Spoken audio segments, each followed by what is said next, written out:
Hello, my name is Fernando. This video will demonstrate multiple assessments for the measurement of flexibility. Prior to performing these assessments, it is important that you perform a 5-minute aerobic warm-up. The first assessment I will go over is the Canadian Trunk Forward Flexion Test. This is a measure of hamstring and lower back flexibility. For this assessment, you must remove your shoes. Also, after completion of the first attempt, you must repeat the assessment again. To begin this assessment, you will sit on the floor with feet flat against the box. You will place one hand over the other. When ready, you will take a deep breath. As you exhale, slowly push the small tab forward, as far as you can, holding for 2 seconds. Make sure you do not lead with one hand. Also, it is important that you do not lift your knees throughout the entire assessment. After you have obtained your score, you can categorize yourself using the table shown. It is important to note that when using a box in which the 0 point is set at 23, you must subtract 3 centimeters from each of the values in this table. For example, my score on my best attempt was 25 centimeters. Now because I am a 27-year-old male, I would fall in the first column. Now if you subtract 3 from 29 and 25, that would give us a range of 22 to 26. Now because my score falls between these values, I would be categorized as fair. The next assessment I will go over is the YMCA sit and reach test, which is a measure of hamstring and lower back flexibility. In this assessment, you will need to take off your shoes. Also, you will need a yardstick and a strip of tape. Also, this assessment will require 2 attempts. For this assessment, you will need to place the yardstick on the floor and tape at the 15-inch mark. To begin, you will sit on the floor and place feet at the edge of the tape, 10 to 12 inches apart. You will then place one hand over the other. When ready, take a deep breath. As you exhale, reach as far as you can and hold for 2 seconds.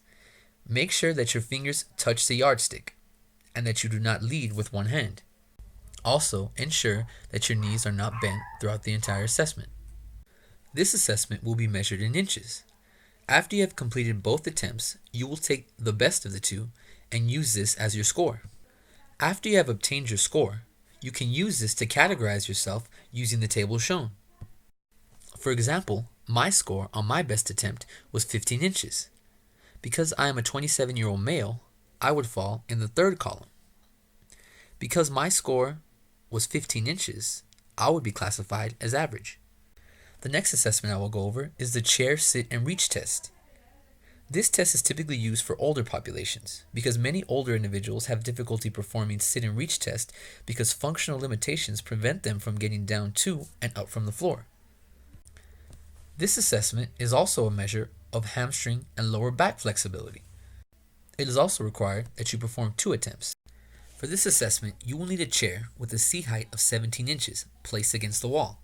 The leg being tested will be extended, with heel on the floor and ankle dorsiflexed.